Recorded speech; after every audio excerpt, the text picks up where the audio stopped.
천년간의 회계 역사를 차근차근 배우는 여건회계, 역사에서 건진 회계 시작하겠습니다. 남영호입니다. 제8편 ERP와 숫자 경영의 완성, 그 중에서 9화 실리콘밸리가 세계의 중심. 그런데 일본은 어디 갔나요? 이런 얘기죠. 8-9화 시작하겠습니다. 지난 화에서 정보제에 대해서 많이 얘기했습니다. 정보제 성공을 위한 조건이 뭐냐? 비즈니스 모델을 완전히 이해해야 되고, 그리고 이제 가장 중요한 게 거대 자금이 필요합니다. 그런데 실리콘밸리는 이 자금을 벤처 캐피탈과 스핀오프, 즉 재창업하는 걸로 조달을 했습니다. 구체적으로 보면요, 실리콘밸리의 VC가 많지만 가장 유명한 VC는 클라이너 퍼킨스라는 벤처 캐피탈입니다. 이 벤처 캐피탈이 일으킨 대박들이 이런 것들이에요. 물론 무수히 실패를 했겠죠. 그렇지만 인텔, 넷스케이프, 아마존, 구글, 트위터, 우버, 테슬라. 두 번째 방법이 뭐냐면 스핀오프입니다. 셔클리 반도체 연구소에서부터 셔클리라는 사람이 너무 폭압적으로 하니까 8명이 안 되겠다 나왔어요. 그 유명한 8인의 배신자입니다. 그래서 1957년에 페어차일드 반도체를 설립합니다. 그리고 나서 이 사람들이 차근차근 스핀오프를 해갑니다. 셔클리 반도체 연구소라는 건 굉장히 유명합니다. 왜? 실리콘밸리의 토대가 여기서 시작됐어요. 1956년 실리콘밸리 시작점이란 팻말이 여기 보면 그렇게 써 있어요. 이런 옛날 터에 세워져 있답니다. 그리고 아까 말씀드린 페어차일드 반도체로부터 스핀오프된 기업들을 쭉 보여주는 겁니다. 여기 유명한 회사들 인텔이 여기서 태어났고요. 또 여기 보면 AMD 여기 있네요. 그리고 뭐 여기 보면 내셔널 세미컨덕터 등등 굉장히 유명한 기업들이 스핀오프로 태어났습니다. 트레이토러스, 에잇이 한 자리에 모였습니다. 이 사람들이 다 유명한 사람입니다. 페이팔 마피아가 뭐냐? 2002년에 일어난 일인데요. 페이팔을 이베이에 매각을 했습니다. 돈을 많이 쥐게 된 이 경영진 기술진들이 가짜 스타트업을 창업했습니다. 그런데 이 기업들이 어마어마한 기업들이에요. 그러니까 실리콘밸리 신화를 창조했습니다. 누구냐? 테슬라, 유튜브, 링크드인입니다. 그림을 보시면은 페이팔이라는 회사를 이베이에 2002년에 매각했습니다. 15억 불에. 매각할 때 돈을 많이 받은 기술진 경영진들이 각자 튀어나갔어요. 테슬라, 앨런 머스크가 테슬라를 세웠고요. 앨런 머스크가 스페이스 X를 세웠고요. 여기 보니까 또 유명한 유튜브가 세워졌고요. 링크드인이 세워졌습니다. 그 외에도 유명한 회사입니다. 포춘이라는 잡지사가 부탁을 했어요. 대부 같은 옷차림 한번 입고 와서 사진 찍어보자. 그래갖고 여기 좀 모인 겁니다. 이제 테슬라를 세운 앨런 머스크가 또 이렇게 마피아를 만들어냅니다. 그래서 테슬라 출신이 차린 회사들이 이렇게 많습니다. 그러니까 미국 실리콘밸리는 쉬지 않고 스핀오프들이 일어나고 있는 그런 시장이라고 볼 수 있습니다. 그 다음 주제는 세 번째 핵폭탄 얘기입니다. 핵폭탄 히로시마, 나가사키 떨어뜨렸죠. 이제 세 번째 또 떨어뜨립니다. 어디서 떨어뜨리냐? 플라자 합의입니다. 그러면서 일본은 가버립니다. 1985년 뉴욕 플라자 호텔에서 이루어진 5개국의 합의입니다. 각국 정책을 공조하자, 외환시장에 개입하자. 누가요? G5가 달러를 좀 약세로 해달라. 그래서 미국의 무역 적자를 좀 해결해달라. 그리고 달러가 너무 강세다. 이걸 좀 해결해달라. 해서 미국 이해 나라들이 협조하기로 동일한 겁니다. 근데 거기서 가장 크게 당한 나라가 어디냐? 일본의 엔화입니다. 이 점을 기점으로 어마어마하게 270 정도 갔다가 확 떨어져서 30 정도로 내려갑니다.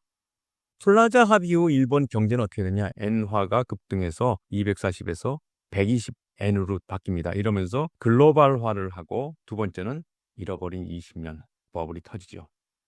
글로벌화는 어떻게 되느냐? 너무 엔고가 되니까 수출 가격이 올라가요. 그러니까 일본 제조업이 채산세가 급락하니까 아세안, 중국으로 생산시설을 이전합니다. 그래서 제조 경쟁력을 유지합니다. 그리고 동시에 수직 하청 관계도 해외 공장에 이식합니다. 첫 번째는 글로벌화를 하면서 해결하는데 또 하나는 어떻게 되냐? 이제 실패를 합니다. 무슨 실패를 하냐? 잃어버린 20년 시작이라는 게 됩니다. 엔고가 급등하니까 수출 가격이 상승하죠? 정부가 경기 촉진을 하기 위해서 금융 완화, 이자율을 낮춥니다. 이자율을 낮추다 보니까 일본 내 자산 가격, 자산은 게 뭐예요? 대부분 부동산과 주식이죠. 이게 천장부지로 올라갑니다. 버블이 생겨요. 그런데 갑작스런 금융 긴축을 핍니다. 금융 긴축이란 게 뭐예요? 이자율을 내렸다가 갑자기 이자를 확 올려버립니다. 그러니까 어떻게 돼요? 빚을 진 사람들이 못 갚고 버블이 붕괴됩니다. 그래서 이거를 지금도 일본이 정책 실수한 걸로 1990년부터 20년간 불경기가 옵니다. 실리콘밸리와 일본 제조의 극명한 차이에 대해서 한번 알아보겠습니다. 이제 실리콘밸리 핵심 자산은 뭐예요? 플랫폼이죠. 그리고 정보가 중요한 겁니다. 복제 비용도 없고 규모의 경제가 폭발적입니다. 일본은요. 소정밀 제조, 그래서 핵심 장비가 공정, 숙련, 설비 이런 겁니다. 그리고 복제 비용은 매우 높고 규모의 경제도 거의 없습니다. 기업 목표의 차이는 더 극명하게 차이가 나죠. 실리콘밸리는 뭐예요? 데이터 독점, 주가 상승, 고위험, 고수익인데 일본은 어떻게 돼요? 저위험, 안정이면서 장기적 수익, 공급망 통합이 일본 제조기의 목표입니다. 또 자금 조달의 차이는 아주 큽니다. 실리콘밸리는 벤처 캐피탈로 자본 투자, 그래서 엑싯을 하면서 돈을 벌어가는 겁니다. 시간은 굉장히 짧죠. 일본은요. 은행 계열이 서로 도와줍니다. 은행이 중심입니다. 그러다 보니까 대출 위주고요. 엑싯이란 건 거의 없고요. 시간도 굉장히 장기입니다. 그 다음 질문은 이제 일본은 정보재산을 포기했는가? 실리콘밸리가 잘 될 때 일본은 왜 따라가질 못했나? 포기하지 않았습니다. 일본 기업의 실리콘밸리 진출 시도는 많았습니다. 1970년대, 80년대 굉장히 많았습니다. 그 당시에 일본에는 막강한 자금력 그리고 또 첨단 전자산업을 가지고 있었죠. 그래갖고 나가서 반도체, PC 등의 기술들은 흡수했습니다. 그래갖고 선도를 했죠. 그러나 소프트웨어 생태계에는 진입하지 못했습니다.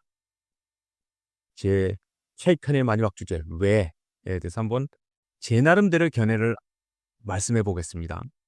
실리콘밸리 진출을 해갖고 일본 기업이 한 일이 뭐냐? 첫 번째, 늘 하던 식으로 최고의 고수를 찾아라. 두 번째는 이제 계약을 맺습니다. 거액의 연봉을 주고요. 그리고 원하는 소프트웨어 기술 개발을 의뢰합니다. 예를 들어서 컴퓨터용 이메일 소프트웨어라고 합시다. 그럼 그 다음에 어떻게 돼요? 다 된 다음에 하드웨어에 장착합니다. 그런데 실리콘밸리 고수를 채용했다는 의미가 뭐냐? 일본은요. 일단 밖에 사람은 믿지 않아요. 왜? 보이는 손 신봉자이기 때문에. 보이는 손 누가 있어요? 알프레드 챈들러라는 분이 얘기한 거죠. 이 아담 스미스의 보이지 않는 손에 반대해서 즉 시장의 자율적 조정을 믿지 않고요. 내재화된 정보에 입각해서 계획적 관리와 계약을 하는 보이는 손을 믿기 때문에 실리콘밸리 고수를 자기네 바운더리 안으로 집어넣어야 됩니다. 보이지 않는 손은요. 정보 처리가 어디서 일어나요? 시장에서 일어나죠. 그리고 실패하면요. 도태입니다. 바로. 그리고 시장이 실험하고 실패를 제거합니다. 근데 일본의 보이는 손은 어떻게 돼요? 기업, 계열의 정보를 품습니다. 그러고서 조직이 정보를 축적하고 의사결정을 합니다. 큰 실수를 하게 됩니다. 소프트웨어 고수를 채용한 것 자체가 첫 번째 큰 실수입니다. 왜? 이 사람이 개발을 끝낼 때쯤 되면요. 최고수가 아니에요. 그러니까 이제 한 1년, 2년 있다가 보면은 시장에는 더 좋은 게 있어요. 그래서 하드웨어에 장착할 때쯤 되면은 아주 치명적인 실수를 합니다. 뭐냐? 사실상 표준을 못 잡는 겁니다. 사실상 표준은 이렇게 형성이 됩니다. 하이테크 기업들이 최고를 위해서 경쟁을 하죠. 그리고 무수한 모양, 기술 노하우, 동작 방식, 운영 시스템, 기술 규격이 막 나타납니다. 여기저기서. 그런데요. 이제 시장의 크기가 어느 정도 됐을 때요. 사실상 표준이 결정됩니다. 그리고 나서는 사실상 표준이 글로벌화를 합니다. 이 글로벌을 하면서 승자 독식이 되는 겁니다. 여러분 많이 봤을 겁니다. 이런 거요. 예를 들어서요. 우리나라 싸이월드라는 거예요. 사실상 표준에 못 간 겁니다. 누가 사실상 표준에 갔어요? 페이스북이라든지 뭐 이런 것들이 사실상 표준에 간 거죠. 일본은 사실상 표준에서 고립된 경우가 너무너무 많습니다. 이런 걸 그래서 뭐라 그러냐? 갈라파고스화라 그럽니다. 뭐냐? 재팬과 갈라파고스를 합친 겁니다. 갈라파고스가 뭐냐? 남아프리카 본토에서 1000km 떨어진 화산제도인데요. 육지와 떨어져 있어서 생물들이 진화를 다른 방향으로 해갖고 독특한 생태계를 유지하고 있는 게 특징입니다. 자기만의 생태계. 그걸 우리가 흔히 재팬 갈라파고스. 그래서 잘라파고스라 그럽니다. 잘라파고스의 대표적인 사례가 NTT 도코모사의 i모드입니다. 1998년에 세계 최초로 핸드폰에서 인터넷을 볼 수 있었습니다. 그러면서 폭발적인 인기와 여기에 엄청나게 많은 앱이죠. 모바일 뱅킹이나 이런 것들이 막 들어갔습니다. 그래서 10만 개 정도의 사이트가 연결됐답니다. 그래서 2005년에는 무슨 일까지 있었냐? 구글이 안드로이드가요 합작을 요청합니다. 우리 한번 같이 해보자. 1번은 여기서 거절을 합니다. 거절하면서 어떻게 되냐? 망해갑니다. 그래서 2019년에 서비스 종료를 발표합니다.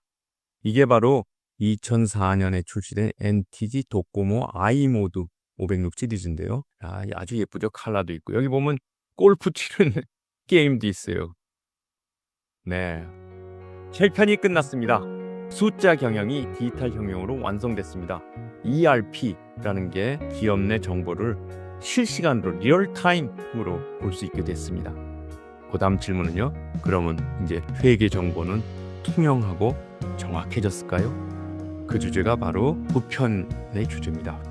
회계 부정으로 시작한 21세기. 기대해 주세요.